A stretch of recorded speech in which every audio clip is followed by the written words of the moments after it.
হরে কৃষ্ণ। তো আমরা আমাদের পুরো 4 দিন ধরে আমাদের শ্রীমদ্ ভগবত গীতার প্রথম 4 দিন আমরা শ্রীমদ্ ভগবত গীতার 6 পর্যন্ত শ্লোক আলোচনা করেছি। আজকে আমরা শ্রীমদ্ ভগবতার 7 এবং 8 নং শ্লোক আলোচনা করব। ওম অজ্ঞানতে মিরান্ধস্য জ্ঞানাঞ্জন শলাকয়া চক্ষুরুন্মীলিতম येन তস্मै শ্রী গুরুবে নমঃ। श्री चैतन्य मनः विष्टं स्थापितं येन भूतले स्वयं रूप कदा मह्यं ददाति स्वपदान्तिकं।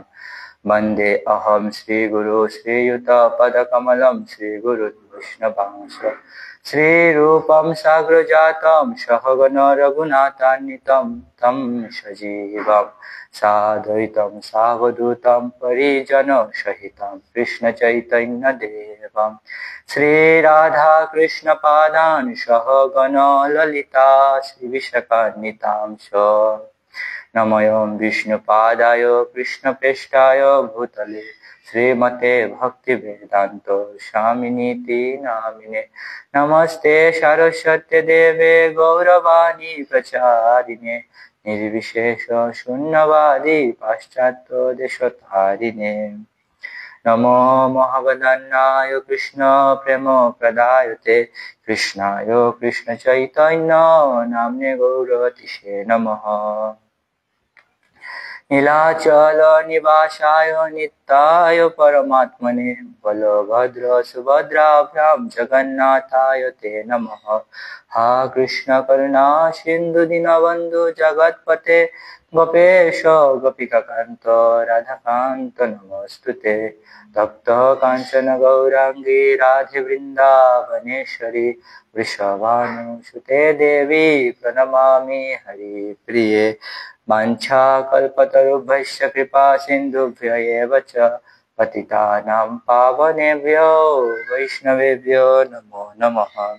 जय श्री कृष्ण चैतन्य प्रभु नित्यानंद श्री अद्वैत गदाधर शिवासादि श्री गौर भक्तवृंद।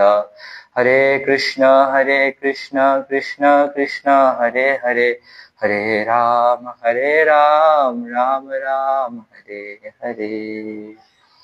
ओम नमो भगवते वासुदेवाय।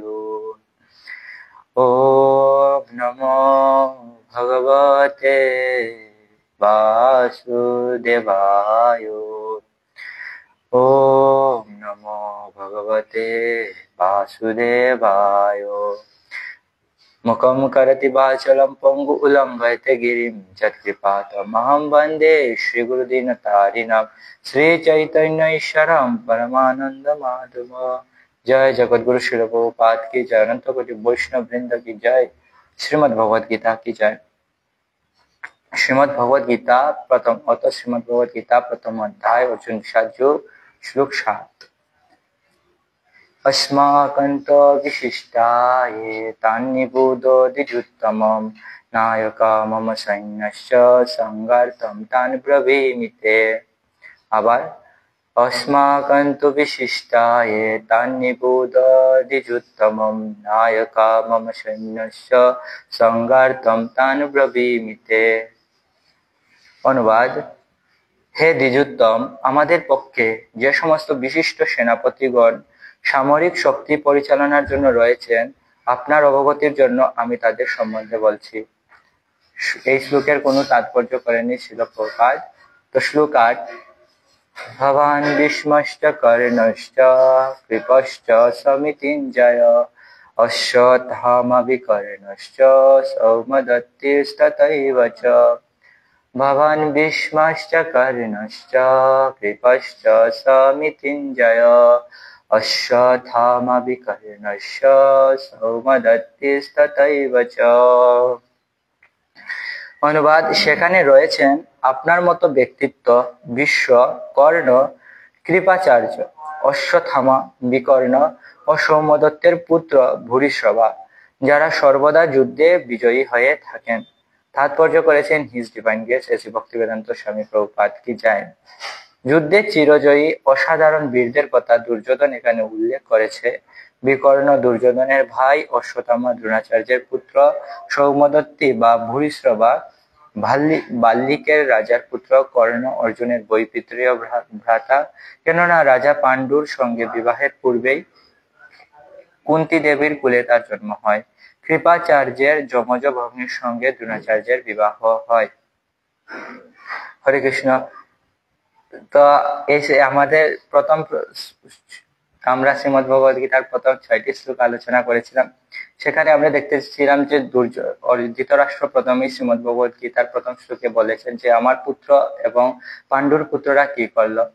তারপর সঞ্জয় একে একে সব বিস্তারিত বলা শুরু করলেন। তো এই শ্লোকগুলা এখন আমাদের শ্লোকগুলা সঞ্জয় বলতেছেন এবং সেই ঘটনা কুরুক্ষেত্রের যুদ্ধে দুর্যোধন তার গুরুদেবের কাছে বলতেছে। তো আমরা দেখতে পাচ্ছি যে তার যুদ্ধের শুরুতে দুর্যোধন তার গুরুদেবের কাছে গিয়েছিল। তো আমাদেরও এই ভৌতিক জগতে জাগতিক অথবা পারমার্থিক যে কোনো কাজের পূর্বে শ্রী গুরুদেবের চরণাশ্রয় গ্রহণ করা উচিত। কিন্তু আমাদের দুর্যোধনের মতো মনোভাব পরিত্যাগ করা উচিত, কারণ দুর্যোধন এখানে গুরুদেবের কাছে গিয়েছিল গুরুদেবের কৃপা আশীর্বাদ লাভ করার জন্য নয়, গুরুদেবকে প্রায় একরকম শাসন করার জন্যই। আমরা দেখতে পাচ্ছি যে প্রথম শ্লোকে পশ্যৈতাম পাণ্ডুপুত্র নাম আচার্য মহতিম চমম, সেখানে সে বলতেছে যে আপনার অত্যন্ত বুদ্ধিমান শিষ্য দৃষ্টদ্যুম্নের দ্বারা তাদের বিশাল সৈন্যবাহিনী দেখুন। তো সেখানে তিনি বলতেছেন যে আপনি যদি ওনাকে শিক্ষা না দিতেন, আপনি যদি এই ভুল না করতেন, তাহলে আমাদের আজকের এই দিন দেখতে হতো না। তো সেখানে তিনি তার গুরুদেবকে কি করতেছেন, একরকম শাসনই করতেছেন। তো আমাদের সেই মনোভাব পরিত্যাগ করতে হবে। তো আজকের শ্লোকে আমরা দেখতে পাচ্ছি যে অস্মাকন্তু বিশিষ্টা, যে প্রথম 6টা শ্লোকে তিনি পাণ্ডবদের যে সৈন্যবাহিনী তা দর্শন করে তার মনে যে ভয়ের সঞ্চার হয়েছিল। যদিও তাদের সৈন্য সংখ্যা অত্যন্ত কম ছিল, কিন্তু তাদের ভয়ের কারণ ছিলেন স্বয়ং পরম পুরুষোত্তম ভগবান শ্রীকৃষ্ণ। তো পরম পুরুষোত্তম ভগবান শ্রীকৃষ্ণ ভাগবতমের প্রথম অধ্যায়ের 14 নং শ্লোকে একটি শ্লোক বলেছেন। একটা শ্লোকে বলা হয়েছে ভগবান সম্বন্ধে যে আপন্ন সংস্কৃতিম ঘোরাম জন্নাম বিবশ গৃহণ তত সদ্যে বিমুচ্যেত যদ্ভিভেতি স্বয়ম্বর। যে ভগবান শ্রীকৃষ্ণের নামে তো শক্তিশালী, যে ভগবানের নামকে স্বয়ং ভয় ও ভয় পায়। তো ভয় কি? ভয় হচ্ছে মৃত্যু। তো ভগবান শ্রীকৃষ্ণের নামকে মৃত্যু ভয় পায়। তো যদিও পাণ্ডবদের সৈন্য সংখ্যা তাদের চেয়ে কম ছিল, তারপরও দুর্যোধনের মনে তার ভীতির সঞ্চার করেছিল, কারণ পরম পুরুষোত্তম ভগবান শ্রীকৃষ্ণের উপস্থিতির কারণে। তো পরম পুরুষোত্তম ভগবান শ্রীকৃষ্ণই আমাদের সকল ভয় থেকে রক্ষা করতে পারে। তো এখন দুর্যোধন সে তার গুরুদেবের কাছে তার নিজের সৈন্যদের বর্ণনা করতে শুরু করেছে। তো নিজের সৈন্যদের প্রথমে বলতেছে যে হে দ্বিজোত্তম, আমাদের পক্ষে যে সমস্ত বিশিষ্ট সেনাপতিগণ সামরিক শক্তি পরিচালনার জন্য রয়েছেন, আপনার অবগতির জন্য আমি তাদের সম্বন্ধে বলতেছি। তো এখানে আমরা দেখতে পাচ্ছি তিনি দ্রোণাচার্যকে দ্বিজ উত্তম বলেছে। দ্রোণাচার্য শিল প্রভুপাদ বলেছেন যে দ্রোণাচার্য ছিলেন একজন মহান ব্রাহ্মণ এবং তিনি হচ্ছেন, তার পিতা অনেক বড় একজন ছিলেন। তো পিতার নাম যাই হোক, এটা পরে বলতেছি। তো তার পিতা উনি কিন্তু কোনো মায়ের গর্ভে জন্মগ্রহণ করেনি। তো উনি একটা দ্রোণের মধ্যে বা পাত্রের মধ্যে উনার জন্ম হয়েছিল দ্রোণাচার্য, তাই উনার নাম হচ্ছে দ্রোণাচার্য। দ্রোণ বা পাত্রের মধ্যে জন্ম হয়, উনার নাম হচ্ছে দ্রোণ। তো উনি একজন মহান ব্রাহ্মণ ছিলেন, কিন্তু আমরা দেখতে পাই যে উনি আজকে অধর্মের পক্ষে। যেহেতু দুর্যোধন কিন্তু রাজা ছিলেন না, তিনি এই রাজ্য জোর করে দখল করে রেখেছিলেন। ধৃতরাষ্ট্র রাজা ছিলেন না, ধৃতরাষ্ট্র ছিলেন ভারপ্রাপ্ত রাজা। প্রকৃত রাজা ছিলেন পাণ্ডু এবং পাণ্ডুর পুত্ররা ছিল উত্তরাধিকারী। তো যেহেতু দুর্যোধন রাজা ছিলেন না, অন্যায় ভাবে এই রাজ্য দখল করেছিলেন, তাই এটা ছিল প্রায় অন্যায়ভাবে তিনি এই রাজ্য দখল করেছিলেন। তো যাই হোক, তো দ্রোণাচার্য যদিও ব্রাহ্মণ ছিলেন, তো তিনি দেখা যাচ্ছে তিনি অধর্মের পক্ষে যুদ্ধ করতেছেন। তো অধর্মের পক্ষে যুদ্ধ করার কারণ হচ্ছে তিনি কুসঙ্গ বা অভক্ত সঙ্গ করার ফলে তার যত সুখ, তার যত ভালো লক্ষণ, তার যত গুণ ছিল, সেই গুণগুলো তিনি ভুলে গিয়ে ভগবত বিমুখ হয়ে গেছেন। আমরা দেখতে পাই রামায়ণে যে মাতা কৈকেয়ী যদিও পরমেশ্বর ভগবান শ্রীরামের অত্যন্ত মহান ভক্ত ছিলেন, ভগবান রামচন্দ্রের প্রতি তার কোনো হিংসা ছিল না। যখন অযোধ্যাতে ঘোষণা করা হলো যে রাজা হবেন, রাজ্যে তার অভিষেক হবে, তখন মাতা কইকেয়ী অন্য আর 5 জন অযোধ্যাবাসীর মতো অত্যন্ত খুশি হয়েছিলেন।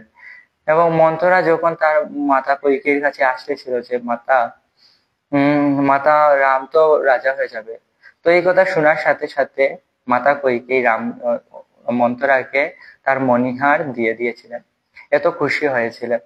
কিন্তু আমরা দেখতে পাই সেই মাতা কইকেয়ী শুধু মন্থরার কথা শোনার কারণে, মন্থরার পরামর্শ এবং মন্থরার সঙ্গ করার ফলেই তিনি ভগবান রামের বিরুদ্ধে চলে যান এবং যে রাম প্রাণের চেয়ে প্রিয় ছিল সেই রামকে তিনি বনবাসে পাঠিয়ে দেন। তো সঙ্গটা অনেক গুরুত্বপূর্ণ। তো আমরা এখানে দেখতে পাচ্ছি যে যদিও দ্রোণাচার্য ছিলেন দ্বিজ উত্তম, দ্বিজ হচ্ছে ব্রাহ্মণ এবং উত্তম হচ্ছে যিনি ব্রাহ্মণের মধ্যে শ্রেষ্ঠ, সেই দ্বিজ উত্তম দুর্যোধনের পক্ষে যুদ্ধ করতেছেন। এবং আমাদের সংঘটা কত ভয়ঙ্কর দেখুন, যে তার প্রিয় শিষ্য পাণ্ডবদের বিরুদ্ধে তাকে যুদ্ধ করতে হচ্ছে। সিমিলারলি আমরা দেখতে পাই বিশ্বদেবের জীবনেও ভীষ্মদেব একজন মহান আচার্য এবং তিনি হচ্ছেন দ্বাদশ মহাজনের একজন মহাজন। তো মহাজনরা হচ্ছেন সেই ব্যক্তি যারা ভগবানকে জানে, দ্বাদশ মহাজন বলা হয়েছে তাদেরকে যারা ভগবানকে পূর্ণরূপে জানেন। তো ভীষ্মদেব হচ্ছেন ভগবানের মহান ভক্ত, কিন্তু শুধু দুর্যোধনের সঙ্গ করার ফলে, দুর্যোধনের গৃহে অন্ন গ্রহণ করার ফলে তার এই অধর্মের পক্ষে যুদ্ধ করতে হয়েছিল। আবার যখন ভীষ্মদেব যখন দেহ রাখেন, উনি যখন বাণ সজ্জাতে ছিলেন, তখন তিনি যখন যুধিষ্ঠির মহারাজকে বিভিন্ন জ্ঞান দান করতেছিলেন, স্ত্রী ধর্ম, রাজধর্ম, কিভাবে নারীদের সাথে ব্যবহার করতে হয়, কিভাবে স্ত্রীদের রক্ষা করতে হয়, তখন একজন এই কাহিনীটি একজন সন্ন্যাসী বলেছিলেন একটা পাঠে, ওনার নাম হচ্ছে সুন্দর কৃষ্ণ চৈতন্য স্বামী মহারাজ। তো সেই পাঠে মহারাজ বলতেছিলেন যে তখন দ্রৌপদী ভীষ্মদেবকে জিজ্ঞেস করেছিলেন যে দাদা মশাই, ঠিক আছে আপনি তো এখন অনেক জ্ঞানের কথা আওড়াচ্ছেন, স্ত্রী ধর্মের কথা বলতেছেন, রাজধর্মের কথা বলতেছেন, কিভাবে নারীদেরকে সম্মান করতে হবে বলতেছেন, ঠিক আছে, কিন্তু আমার একটা প্রশ্ন, যখন আমাকে অসম্মান করা হচ্ছিল কৌরবদের রাজসভায়, তখন আপনার জ্ঞান কোথায় ছিল?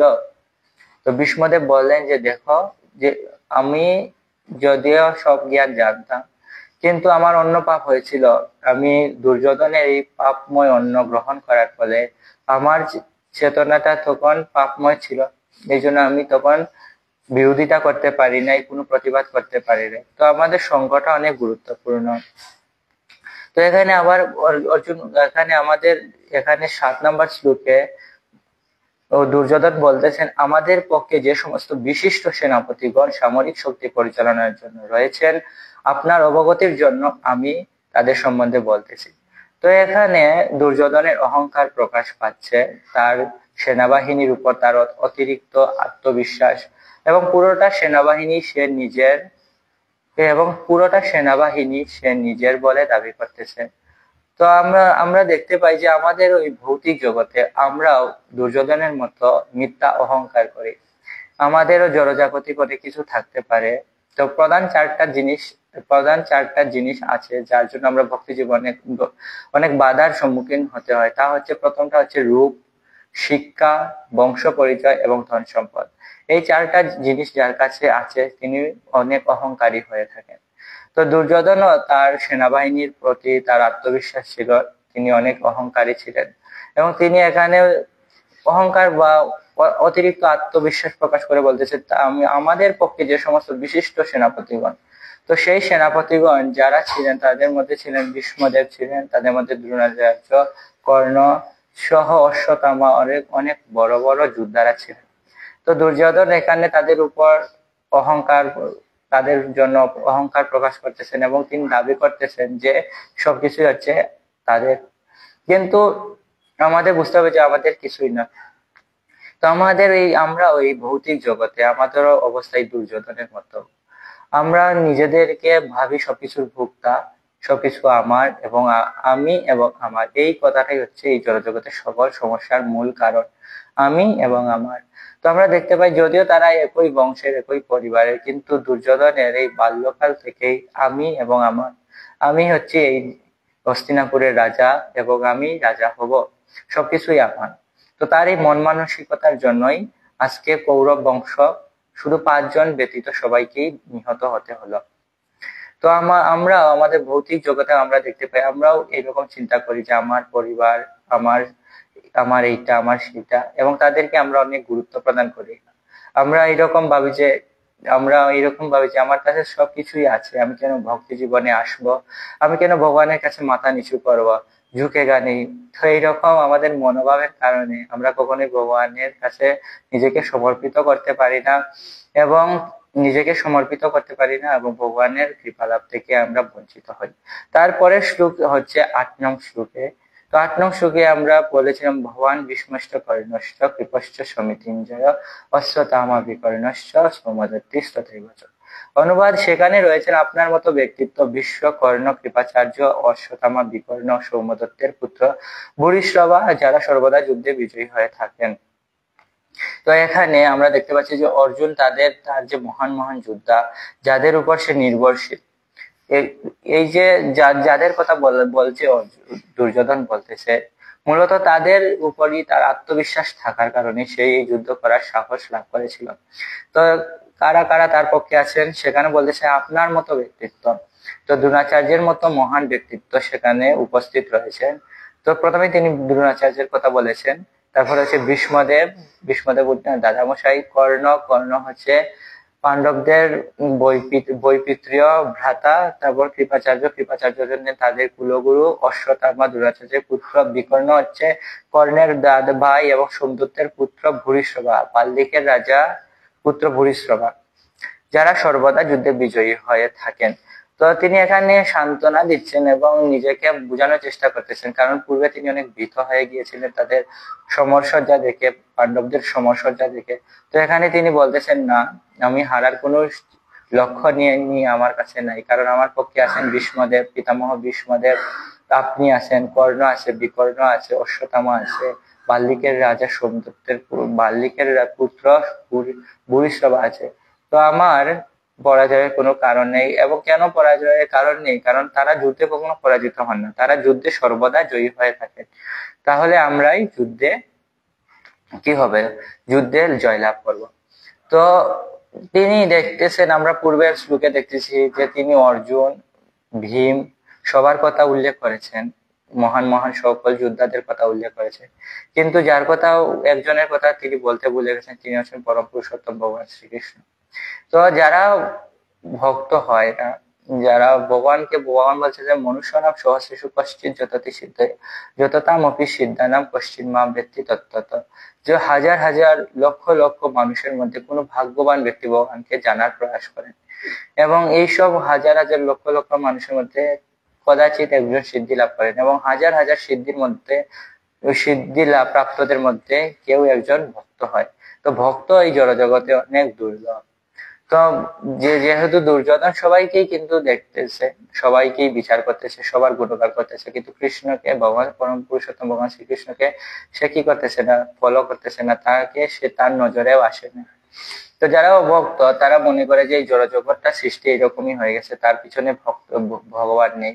তো ভগবান নেই তারা ভাবে এবং বলে যে এই জড়জগৎ যতদিন আছে আমাদের এনজয় করা উচিত।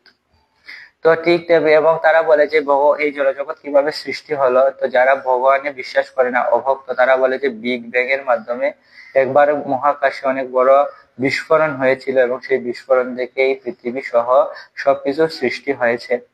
তো দুর্যোধন তাদের প্রতিনিধিত্ব করতেছেন, তিনি যদিও দেখতেছেন সকল যুদ্ধের মূল্যে ভগবান শ্রীকৃষ্ণ, কিন্তু তিনি এখানে অর্জুন ভগবানকে একবারও উল্লেখ করতেছেন না। তিনি সবাইকে, বিভিন্ন দেশের রাজাদেরকেও তিনি সম্বোধন করতেছেন, এই রাজা এসেছে, সেই রাজা এসেছে, কিন্তু ভগবান শ্রীকৃষ্ণকে তিনি কি করতেছেন না, লক্ষ্য করতেছেন না।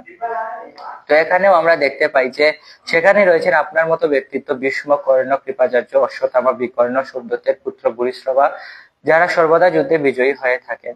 তো এখানে আমরা দেখতেছি যে মহান মহান যোদ্ধারা সবাই। তো এখানে একটা কথা, যে এখানে আমরা দেখতে পাচ্ছি সবাই মহান মহান যোদ্ধা, যেমন ভীষ্ম, কর্ণ, দ্রোণাচার্য, কৃপাচার্য, অশ্বত্থামা। কিন্তু এখানে আরেকজন ব্যক্তির কথা দুর্যোধন উল্লেখ করেছে, সে হচ্ছে বিকর্ণ। তো বিকর্ণ ছিল দুর্যোধনের ভ্রাতা। তো সে এত ভালো যোদ্ধা ছিল না, তাকে কোনো যুদ্ধেও আপনারা দেখতে পাবেন না যে বিশেষভাবে উল্লেখ করা হয়েছে। কিন্তু এখানে দুর্যোধন, দুঃশাসনেরও কিন্তু এখানে উল্লেখ নেই। দুঃশাসনের কথাও দুর্যোধন এখানে উল্লেখ করেনি, কিন্তু বিকর্ণের কথা উল্লেখ করেছে। কারণ দুর্যোধনের মধ্যে ভয় ছিল, কারণ এই যে বিকর্ণ, সে একমাত্র ব্যক্তি ছিল যখন দ্রৌপদীর অসম্মান হচ্ছিল কৌরব সভায়, তখন বিকর্ণ একমাত্র ব্যক্তি ছিল যে তার বিরুদ্ধে কথা বলেছিল এরকম করা উচিত নয়। তো দুর্যোধনের মনে এরকম বিচার এসেছিল, তিনি ভেবেছিলেন যে এই যে বিকর্ণ, সে হয়তো যুদ্ধের সময় আমার বিরোধিতা করতে পারে। তিনি এও ভেবেছিলেন যে বিভীষণের মতো হয়তো সেও অন্য দলে বা পাণ্ডবদের পক্ষে যোগদান করতে পারে। তো বিকর্ণ যদিও এত বড় মহান যোদ্ধা ছিল না, তারপরেও তিনি ভীষ্ম, কর্ণ, তারপর দ্রোণাচার্য, কৃপাচার্য, তাদের সাথে তুলনা করে তাকে তার প্রশংসা করেছে। প্রশংসা করার বাদে তাকে দলে রাখার চেষ্টা করতেছে। এখানে দেখতে পাচ্ছি যে দুর্যোধন অনেক ভালো কূটনীতিক। এখন আমরা এখানে দেখতে পাচ্ছি যে দুর্যোধন খুবই আত্মবিশ্বাসী ছিল। সে ভেবেছিল যে আমরা পূর্বের শ্লোকে দেখতে পাচ্ছি যে তারা আমরা এই শ্লোকে, অষ্টম শ্লোকে দেখতে পাচ্ছি যে তিনি খুবই আত্মবিশ্বাসী এবং তার হারার কোনো সম্ভাবনাই তিনি দেখতেছেন না। এখানে তিনি উল্লেখ করছেন যে যারা সর্বদা যুদ্ধে বিজয়ী হয়ে থাকেন। তো তার পক্ষে যেসব মহান যোদ্ধারা ছিলেন তারা অনেক বড় বড় যোদ্ধারা ছিলেন,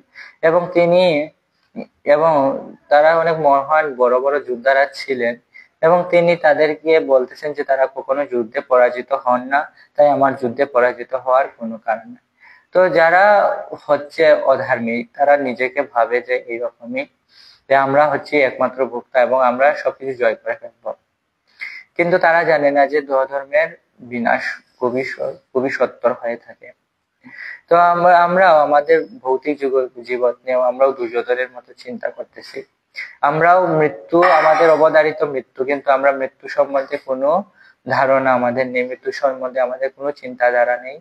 আমরা যত পারছি এই জড়জগৎকে ভোগ করার চেষ্টা করতেছি। আমরা ভাবতেছি এই দেহটাই হচ্ছে আমাদের প্রকৃত স্বরূপ, এবং আমাদের টাকা পয়সা, আমাদের বাড়িঘর, আমাদের পড়াশোনা, আমাদের বন্ধু বান্ধব সবাই আমাদেরকে এই মৃত্যু থেকে রক্ষা করবে। তাই আমরা যখন বলি যে একটু জপ করুন, হরে কৃষ্ণ মহামন্ত্র কীর্তন করুন, তখন কিন্তু আমরা বলি যে আমার সময় নেই, আমার পরিবারে অনেক সময় দিতে হয়, চাকরি বাকরি করতে হয়, সন্তানকে পড়াতে হয়। তো আমরা এই যে ভৌতিক চিন্তা, তো মানুষ এরকম চিন্তা ভাবনা করে ভগবান থেকেও তার সংসারকে, তার পুত্র পরিজনকে বেশি প্রায়োরিটি দেয়, এবং তারা ভাবে যে মৃত্যুর সময় তাকেই রক্ষা করবে। কিন্তু বাস্তবতা হচ্ছে এইরকম যে এই ভৌতিক জগৎ থেকে আমাদেরকে কেউ রক্ষা করতে পারবে না। এই জন্য বলা হয়েছে যে হরি হরি বলো ভাই, আর সব মিছে, পলাইতে পথ নাই, জম আছে পিছে। আমরা যাই কিছু করি নাই কেন, আমাদের জম পিছে আছে। আমাদের পাশে দুর্যোধনের মতে ভীষ্মদেব থাকতে পারেন, কর্ণ থাকতে পারে, দ্রোণাচার্য থাকতে পারেন, কৃপাচার্য থাকতে পারেন, কিন্তু কেউ আমাদেরকে মৃত্যু থেকে রক্ষা করতে পারবে না, আমাদেরকে পরাজয় থেকে কেউ রক্ষা করতে পারবে না। কিন্তু আমরা দেখতে পাই অর্জুনের পক্ষে তো এত বড় বড় যোদ্ধারা ছিলেন না, পাণ্ডবদের পক্ষে এত যোদ্ধারা ছিলেন না, এমনকি কেউ ছিলেন না। তো একটা কুরুক্ষেত্রের যুদ্ধের একটা কাহিনী হচ্ছে, পরম পুরুষোত্তম ভগবান শ্রীকৃষ্ণ যখন রথ থেকে নেমে যাচ্ছিলেন, যখন 18 দিনের যুদ্ধ শেষ, তখন ভগবান শ্রীকৃষ্ণ অর্জুনকে বলতেছিলেন যে অর্জুন নেমে যান। তো অর্জুন বলতেছিলেন যে ভগবান আগে আপনি নামুন, আপনি রথ থেকে নেমে যান আগে, তাহলে আমি নামবো। তো ভগবান বলতেছেন যে অর্জুন আগে। তো এরকম অনেকবার চলতেছিল, অর্জুন বলতেছেন ভগবান আপনি আগে নামুন, তারপর আমি নামবো। আর ভগবান বলতেছেন অর্জুন তুমি আগে নামো, আমি নামবো। তো অর্জুন শেষে নিজে নেমে গেলেন, এবং ভগবান শ্রীকৃষ্ণ তারপরে যখন রথ থেকে নেমে গেলেন, রথটা তখন সাথে সাথে জলে পুড়ে ভস্ম হয়ে গেল। তো অর্জুন বললেন যে ভগবান এটা কি হলো, আমাদের রথটা কিভাবে ধ্বংস হয়ে গেল? তো ভগবান শ্রীকৃষ্ণ হাসলেন। তো হাসার কারণ হচ্ছিল যে 18 দিনে যে ভীষ্মদেব, কর্ণ, দ্রোণাচার্য তাদের যে মহান মহান বাণগুলো প্রয়োগ করেছে, সেই প্রয়োগের ফলে এই রথ কিন্তু পূর্বেই জলে পুড়ে গিয়েছে। পূর্বেই জলে পুড়ে গিয়েছে, কিন্তু ভগবান শ্রীকৃষ্ণ উপস্থিত থাকার কারণে ভগবান শ্রীকৃষ্ণকে বলে যে মঙ্গলম ভগবান বিষ্ণু। তো ভগবান হচ্ছেন মঙ্গলময়। তো ভগবান যেখানে উপস্থিত থাকেন সেখানে অমঙ্গল কখনো আসতে পারে না। তো ভগবান শ্রীকৃষ্ণ উপস্থিত থাকার কারণে, যদিও রথ অনেক আগেই এক্সপায়ার্ড হয়ে গেছে, কিন্তু ভগবানের উপস্থিতির জন্য রথের কিছুই হয় নাই। কিন্তু অর্জুন তখন বুঝতে পারলেন যে আসলে কে রক্ষা করেছে আমাকে প্রত্যেকটা সময়। আবার অনেক সময় আবার মহাভারতের যুদ্ধের সময় কর্ণ একবার কর্ণ উনার একটা বিশেষ বাণ ছিল, যে এই বাণটা মারলে অর্জুন মরে যাবে। তো এই বিশেষ বাণটা যখন তিনি যোজনা করতেছিলেন ধনুকের মধ্যে, তখন আবার অশ্বসেন অশ্বসেনের পুত্র আবার তক্ষকের পুত্র অশ্বসেন, তিনি আবার পিতৃ হত্যার প্রতিশোধ নেওয়ার জন্য কর্ণের তীরের উপর বসে গেছে, বাণের উপর বসে গেছে। তো অশ্বসেন বসে যাওয়ার ফলে বাণটা আরো কি হয়ে গেছে, পাওয়ারফুল হয়ে গেছে। তো বাণটা পাওয়ারফুল হয়ে গেছে, তো এখন যখন কর্ণ এই বাণটা অর্জুনের দিকে তাক করে মেরেছে, তো ভগবান দেখলেন যে অর্জুনকে আর বাঁচানো সম্ভব না, অর্জুন মরেই যাবে। তখন ভগবান কি করলেন, অর্জুনকে বাঁচানোর জন্য ঘোড়াকে এত জোরে চাবুক মারলেন যে ঘোড়া বসে পড়লো। এত জোরে চাবুক মারার ফলে ঘোড়াটা বসে পড়লো, ঘোড়াগুলো বসে পড়লো এবং রথটা নিচু হয়ে গেল। এবং রথ নিচু হয়ে যাওয়ার ফলে অর্জুনের মাথার উপর দিয়ে তীরটা বা বাণটা চলে গেল এবং পিছনে আরেকজন যোদ্ধা মরে গেল। তো ভগবান আমরা দেখতে পাচ্ছি যে কুরুক্ষেত্রের যুদ্ধে পদে পদে ভগবান অর্জুনকে সহ পঞ্চ পাণ্ডব থেকে রক্ষা করতেছেন। আবার অর্জুন একবার প্রতিজ্ঞা করেছিলেন যে জয়দ্রথকে যদি আমি হত্যা না করতে পারি তাহলে আমি অগ্নিগর্ভে প্রবেশ করব। তো কৌরবরা জয়দ্রথকে পুরো দিন অনেক কষ্ট করে বাঁচিয়ে রেখেছিল, কিন্তু অনেক কষ্ট করে বাঁচিয়ে রেখেছিল কর্ণ, দ্রোণাচার্য, সবাই সবাই তাকে রক্ষা করার, জয়দ্রথকে রক্ষা করার জন্য গার্ডে দিচ্ছিল। তো কোনোভাবে জয়দ্রথকে হত্যা করা যাচ্ছিল না, কারণ জয়দ্রথ তখন শিবিরে ছিল, সে যুদ্ধ করতে আসেনি এবং কৌরবরা পাণ্ডবদেরকে শিবিরে যেতে দিচ্ছিলেন না। তো ভগবান শ্রীকৃষ্ণ তখন অর্জুনকে রক্ষা করার জন্য নিজের সুদর্শন চক্র দিয়ে সূর্যকে ঢেকে দেন। তো সূর্যকে ঢেকে দেওয়ার ফলে সবাই দেখতে পেল যে রাত হয়ে গেছে। কৌরব এবং পাণ্ডবরা সবাই দেখতে পেল রাত হয়ে গেছে এবং পাণ্ডবরা অত্যন্ত দুঃখিত হলো, তাদের মন ভেঙে গেল এবং অর্জুনও অনেক কষ্ট পেল এবং তিনি তার কথা রক্ষার জন্য অগ্নিগর্ভে প্রবেশ করতে যাচ্ছিলেন। এবং জয়দ্রথ দেখলো যে রাত হয়ে গেছে এবং সে অত্যন্ত খুশি হলো এবং সে ভাবলো যে এখন তো আর অর্জুনকে কেউ বাঁচাতে পারবে না, যে অর্জুনকে কেউ বধ করতে পারতেছে না সেই অর্জুন আজকে নিজেই অগ্নিগর্ভে প্রবেশ করবে।